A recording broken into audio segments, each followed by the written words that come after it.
Welcome back everyone. Got this Canyon full suspension bike in the stand today. We are going to be changing all the bearings in the swing arm and this one today. Chainstays, seat stays, linkage, all of them being changed. So take the entire back end of the bike off, change the bearings, put it back together.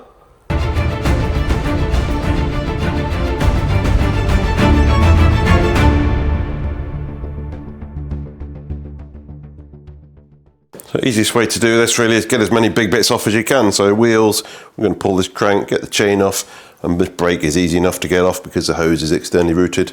So we'll take all that off and just basically expose the rear swing arm. This bike is on a single speed, so there's no derailleur, no gear cable, so it makes it slightly easier. Even then, technically it'd only be one more cable that you'd need to deal with. Fairly straightforward. So let's get some bits off. I'm going to get the wheel out, but I can't get it out with this tensioner in the way. It's just too close to that jockey wheel, so let's take this off. These are pretty tight though. Take the wheel out.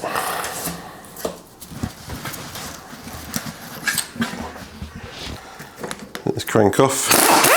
That's how difficult SRAM cranks aren't to get off.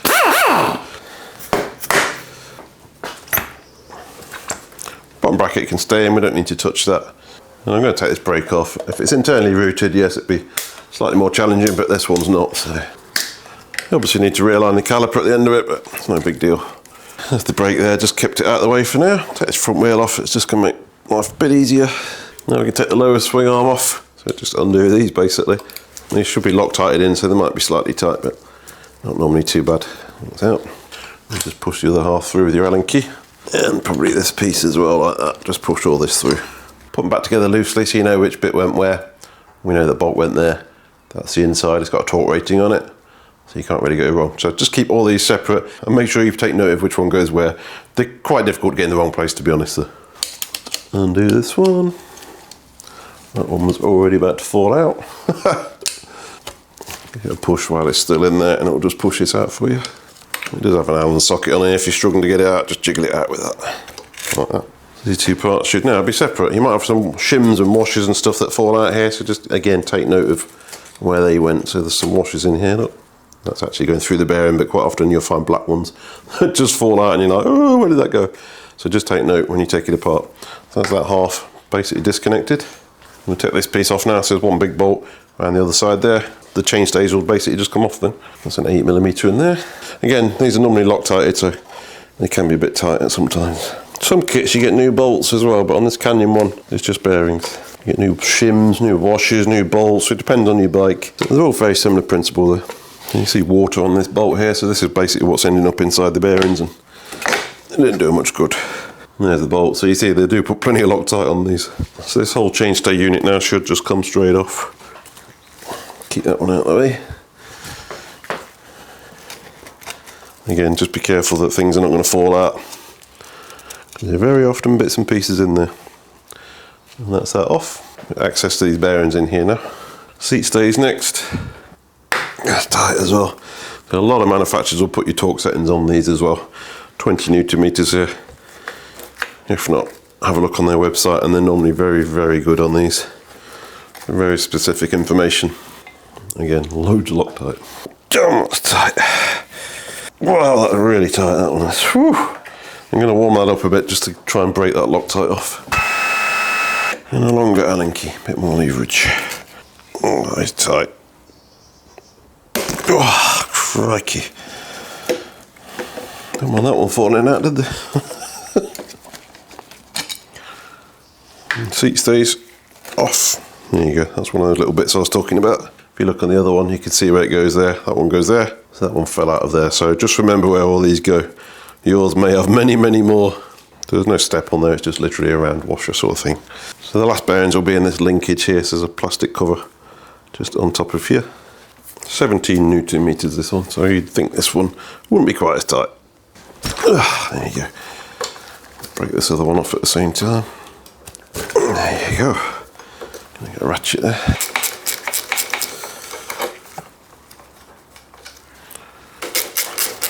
And take these out as well. Again, just plastic covers. It's actually got grease still in this one. And this little arm should come off.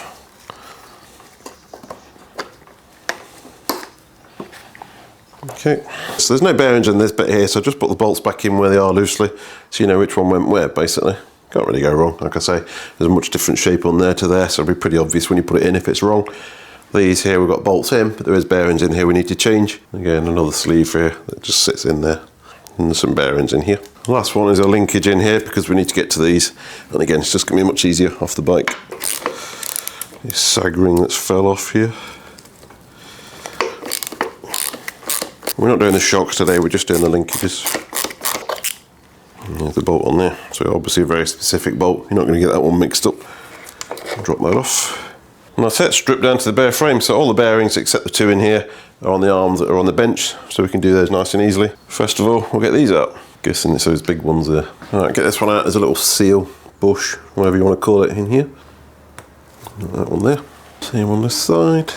So there's a centre sleeve in between here, you can just about see that piece there. And that'll basically move in between these bearings, just a spacer basically. So you can either knock the bearing out from this side here, or just with a punch. You can use a puller, or you can use a slide hammer. So it should just knock out very, very easily. I'm going to try to use a slide hammer on this one there. So it just basically hooks in behind the bearing, like that. Tighten that in. That locks on quite nicely. Stop my squeaky door, sorry. So just nip that up behind the bearing. Doesn't need to be crazy tight. That should just pull out now. And the slide hammer, basically you pull this here, and the inertia of that should just pull the bearing straight out. You can see that coming out there. Yeah. There's your spacer there. See the other one in there now, so you've got really good access to that. So if you've got one of these enduro punches like this will actually just go straight through there and sit exactly in the bearing and knock that straight through. You can't do that obviously when the other one's there and the sleeve's there. Easy. So we can put these in now, but obviously first, before you do all that, give it a good clean, all that area. This is probably the only time you get to clean this area of the frame when all this is off, because it's really challenging to clean behind linkages normally. And we can put the bearing in, so just get some grease in here. On the other side. You'll definitely need some sort of press. This is a part tool one. You can probably get by on this one with something slightly more straightforward. You end up using a combination of all sorts of bits and pieces to get it in. This is slightly more challenging because it's got a step on this bearing here. So we're going to get something that's sit on there and sit on the outer race and press that in. So this should work fine. So I'm going to do the first one. Put that in there and use another one. Use another spacer on the other side to centre it. And the part tool where you need an Allen key to stop the other end spinning. And then just wind it in. Take your time. Just make sure it's going in straight. This one's going in, no problem. Easy. Once it's in, just stop. Don't just keep cranking it down, just stop. That's that one in. And then we'll just reverse the procedure. Put that sleeve in first and press it in from the other side. You always end up with a combination of all sorts of different drifts to get these in. That's it, again, that's in, stop. That's the first of many done then, main pivots. Had these little rings on here, so I'm just going to clean these up and put these back on as well. Add just a little bit of grease on this because we're going to be protected by that cover. It just gives the bearings some extra weather protection basically. Obviously they're sealed anyway, but give them a helping hand. Wipe off your greasy fingerprints. That's that bit done. Good as new. And we need to start looking at these. So we've got two bearings in here, we'll do these first. Get this one out of the way, clean it all up as well obviously. Do this one first. Again, with the part tool set, you get the right combination of drifts for whatever size bearing you've got. So that's a 21mm OD. So it'll push the bearing into this cup, and this piece here goes on the inside and pushes it that way. So you'll only get these out one way. It's very, very clear which way these will come out. Obviously we can't put it out this way, it's got a lip. This way it will definitely come out. So we're pulling from the inside out. So that'll go on there, that'll go on there. Drop this together. Put this on here. There's something wrong with my part tool because this does not fit on there properly. You get it on if you push hard enough, but half an hour to get it off. I think it needs a bit of a file or something, but it works like this anyway. And then again, you're just winding that in. What you're going to be really careful of is not to push against this arm because you end up basically bending these in together then. So you're pushing against this and it will just pop that bearing straight out. Like so. I can feel that moving now. That's it, that's the bearing, fell straight out. There it is. Again, this bearing's got an extended inner race as well. That's the one that's been supplied with the kit as well, thankfully. Pull the other one out, and then we'll put the new ones in. Right, tuning your bearings, nice shiny linkage, get rid of these. So So just get some grease in there again, same as the other one. Just makes life easier to put it together, and it also stops them seizing up over time as well. This one will normally press flat against the bearing, but because of this extended inner race, it's going to be a bit more challenging. They don't have anything that's going to be suitable to drop over there. They'll have one that's exactly the same size, but you risk getting it stuck then. I might try that one first, because you shouldn't really be pushing against an inner race, but there shouldn't be much resistance to get this in either. So I'm going to see if I've got one that will fit on the outer side of that one there, but it will be exactly the same size as this, so you might get it stuck. If not, we'll push it in with this one. So this drift is from the actual part tool hub kit. That step will clear that and rest in the outer race. This will go in, no problem. Just get something through there to centre the other end, and it'll just pull it in, no probs. Just make sure it goes in straight. So there's no effort there at all, it just drops straight in.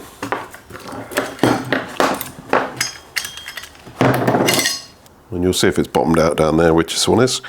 I'll just do the other one. They do give you sleeves that will fit exactly in their bearing as well, so again, make sure the other end is centred, and then this will just drop straight in. You don't see many of those stepped ones like that, so it does make it a little bit more challenging. That's another one done, so now we can move on to the seat stays and chain stays. So we'll do the chain stays next. We've got two bearings up here.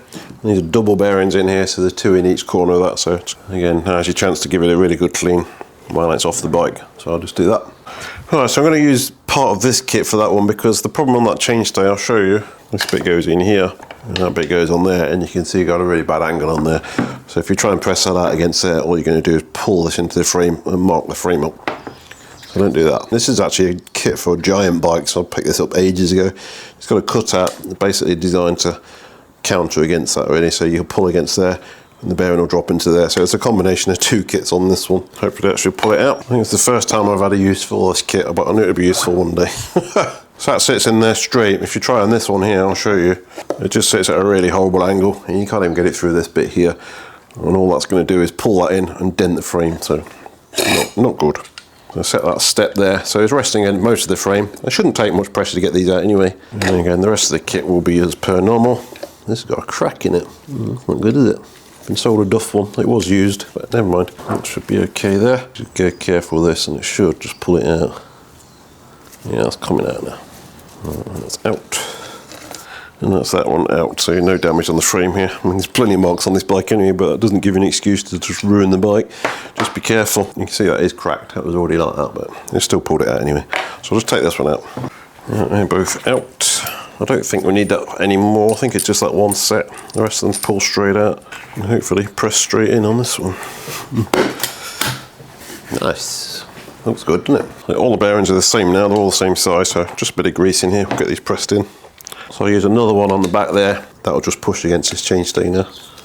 Seat stay, chainstay, I'm not sure which one it is now. I really should warranty this tool. It's not very good. It's totally doesn't fit. You have to get a bit creative with some of these spaces. It even says in part tools manual you need some random combinations sometimes, but that just pushes in. You can see how easy these go in. And that's in. No resistance there at all.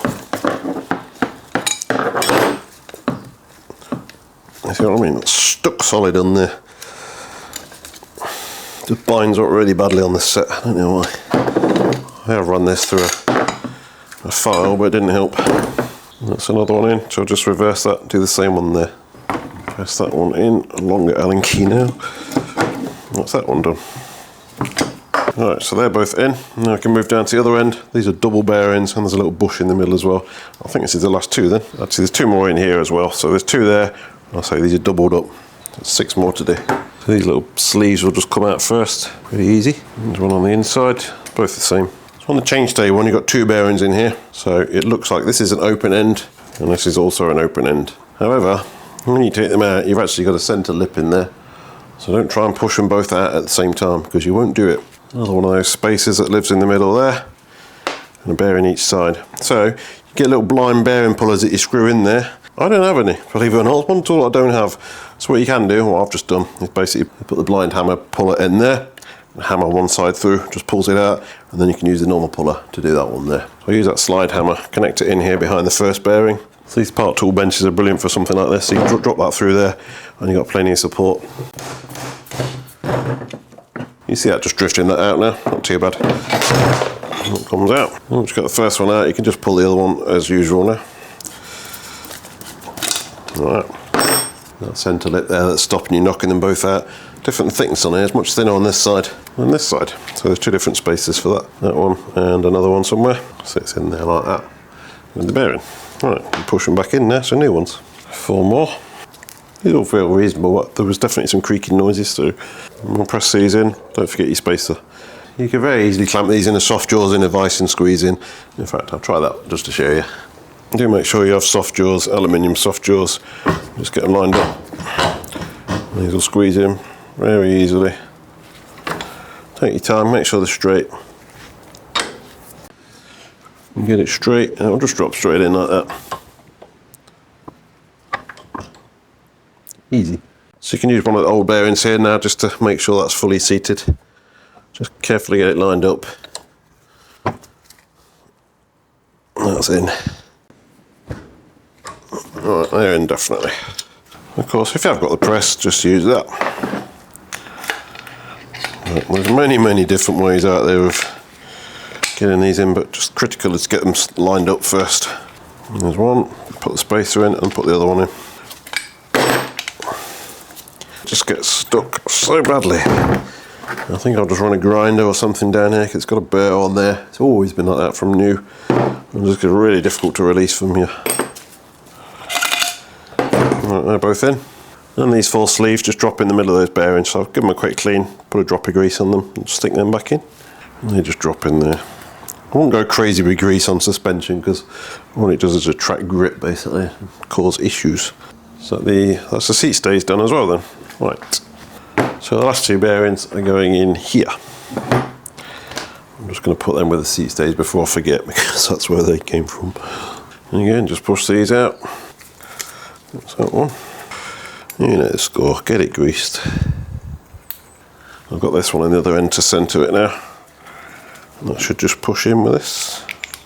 You do end up with a hell of a combination of bits sometimes just to get it in. Right, that's the last one. Done. Use some grease basically to stick it in place like that. It'll make it a bit easier when you put it back together, otherwise these just fall out like that. So there's no bearings in this, but obviously while it's off, give it a good clean as well. Ugh.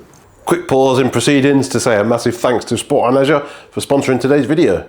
So there's nothing worse than being right in the middle of a job, only for everything to come to a grinding halt because a part you ordered from somewhere said it was in stock. It weren't in stock, was it? Nah, not even in the same country sometimes. That's why I use Sport and Leisure. So they're based right here in the UK. Their stock levels are 100% live. It says it's on the shelf. It's on the shelf. It's ready to go. Get your order in before 3 PM. It's dispatched the very same day with free delivery in the UK on all orders. Plus next day delivery is only £2.50, which is brilliant when you just need to crack on with the job like this. They've also updated the channel discount for you. Head over to sportandleisure.com/BCR or scan this QR code on the screen, which will generate a 10% discount at checkout off your first order. If you're buying parts anyway, it's an easy way to save a bit of cash. So the link's in the description below, and thanks again to Sport and Leisure for continuing to support the channel. Alright, let's put this back together. Right, everything cleaned up. It's just literally a case of putting it back together again now. Get some grease ready. Anything that runs on a bearing basically, get some grease on there, and then fresh Loctite on the threads. All your torque settings are written on the end on these. Most bikes are. Like I say, just a little bit of grease anywhere where it runs through something. Don't go crazy, because I say all it does is attract grit and cause more issues than good. Like that, and then some Loctite on the end there. I'll tell you what, every time I start filming, somebody out there starts up a strimmer or a lawnmower or something. Tighten this up. Probably should have checked the torque setting before, I can't read it. Well, I'll torque this one up after I put the rest of the linkages in, because otherwise it's just going to swing around and be a bit difficult. Next up is this one. Make sure you get it the right way up. I've just put it on upside down. And make sure those spacers stay put when you put it on. On this one, it's easier if you connect this linkage to this one before you're trying to bolt it on there. This step on this bearing just makes it a real good fit. A real good fit. I'll just go like that. It'll drop in. Get the bolts started, they thread from the inside on this one. Like that. I'll put a ratchet on that in a minute, I think it's going to be easier. And once you've got that in place, you can drop this up and get these bolts through here. Make sure those 2 shims stay in place. Like that. Get these in. Like that. Like that. I'll get a ratchet on this one, it'll be easier. Yeah, just about get this in, little baby wearer. There you go. Good laugh getting a torque wrench in here, I tell you. Probably the slimmest ratchet I've got to get in there. It's going to be very interesting to get a torque wrench in there. Right, let's try that. 17 Newton meters. Oh, I can get it in. Good. Tight. Tight. I think these on the side are 17. Yeah, they are. We'll do these while we got it handy. And on.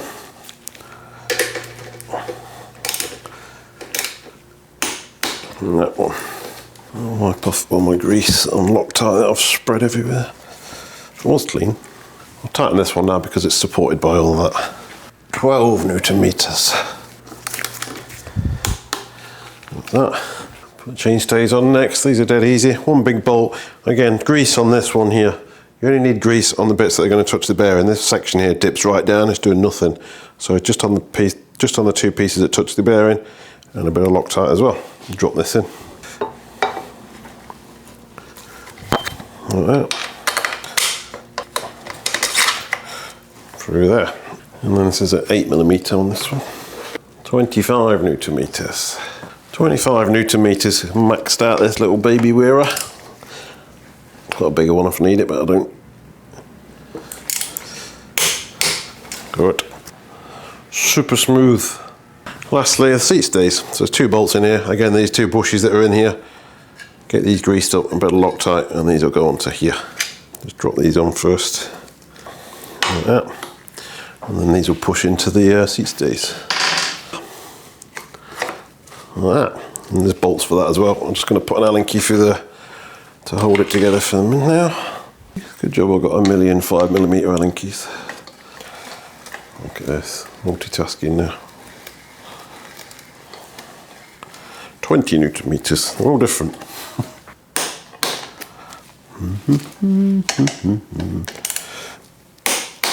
20. And the last one. Again, grease, Loctite. We're just using this part preset one because it's only 5 Newton meters, so it's set to 5. There you go, done. Again, just wipe your greasy fingerprints off, and then put the rest of the bike back together. But that's the suspension done.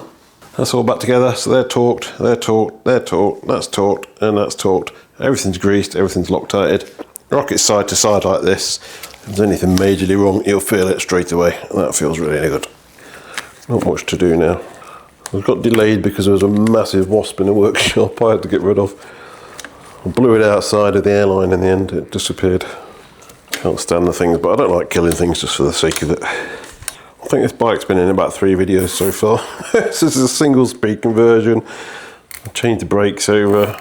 I'm not sure if that was a video or not, but yeah, it's been in a few. It's not my bike, it's a customer's bike, but it lives literally just around the corner. Don't worry, he's still paying for it.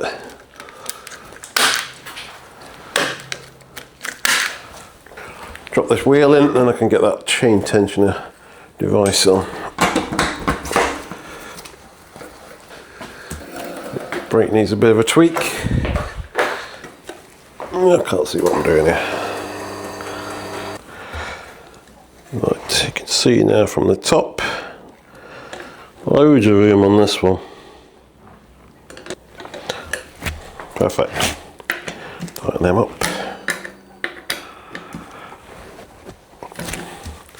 Brake done. I think it's a mistake a lot of people make is they're afraid to take bits off like that brake because they think it's going to be difficult to get back on, but in reality it's very easy and it makes your life a million times easier for so many jobs. So just get a bit braver, take a few more bits off, it's not that difficult. Unless it's internally routed, obviously, then you might be a bit more challenged. Right, this was about 2mm gap between the sprocket and that sprocket on that jockey wheel, so right about there. And they want 28 Newton meters on this. Very tight. I'd call that about 28, but I'll check. I went far off. I might need to move that back when I get a chain on there. Alright, just before you put your dub cranks back in, get some grease on this axle here, down here. Back off your preload ring there with the 2mm, back it all the way off, get some grease on, don't forget to do that, and then we'll put this in. There you go, push that in from non-drive side. Just get some on the inside of the bearing as well, and push it through. I hate putting these things on, I swear to God. They'll give you nothing to engage it with before you get it started.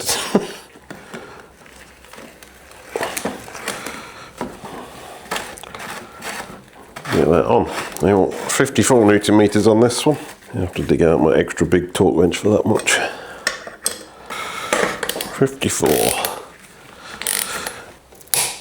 There you go. You need to adjust this preload ring here, so just screw this in like gently till it stops. That's stopped. Make sure there's no side to side play in this crank, just rocking it now. It's fine. And then tighten that 2mm up. It doesn't need to be tight, you're literally just closing the gap on that piece of plastic that you're nipping it up against. Okay, so that's me just pushing it with one thumb. Don't try and crank it down. That's all it needs. It's chain back on now. The reason this bike is a single speed is it's pretty much been used as a DJ bike on just jump parks. So the young lad didn't want gears on it anymore. Alright, chain and everything back on. Brakes still work nicely. Just got the front wheel back on. I think we're done. Don't forget these little bungs that popped out as well. One was on here. On the other side, the same one. And the other one went in here. And the same in here. Like that. So, all done. Not too bad. You can be DIY'd, but you can see the sort of wide range of tools you might need for drifts and bearing pullers, etc, etc. So a lot of the time it's going to be just cheaper to take this to your local bike shop, to be perfectly honest with you. If you want to have a go, you can sort of knock them out with sockets and press them in and whatnot. It's not ideal for brand new bearings, but you may just about get away with it. But ideally you want to be using the proper drifts, proper extractors. I'm going to look for myself now for a new bearing extractor for these hidden sleeves. It's the first one I've come across in many, many years where it's been slightly more challenging to get them out because they've been back to back like that. I think my solution worked quite well actually. A bit of an innovation there, but looking at the wheels manufacturing ones, they basically do exactly the same thing. It looks like a slide hammer bit that you screw in and knock it out for the punch from the back. So it's pretty much exactly the same as what I did anyway, but I'll have a look, see what's available. Anybody else has got any recommendations for kit that would do that quite nicely, bearing in mind the sort of profiles of the chainstays, etc. It's not a big flat profile, you've got very little room on some of them. So if there's any kits out there, I'll be interested in looking at that. Always looking at new tools, you know that. Anyway, hope you enjoyed that. I hope you learned something along the way, and stay tuned. I'll see you again soon.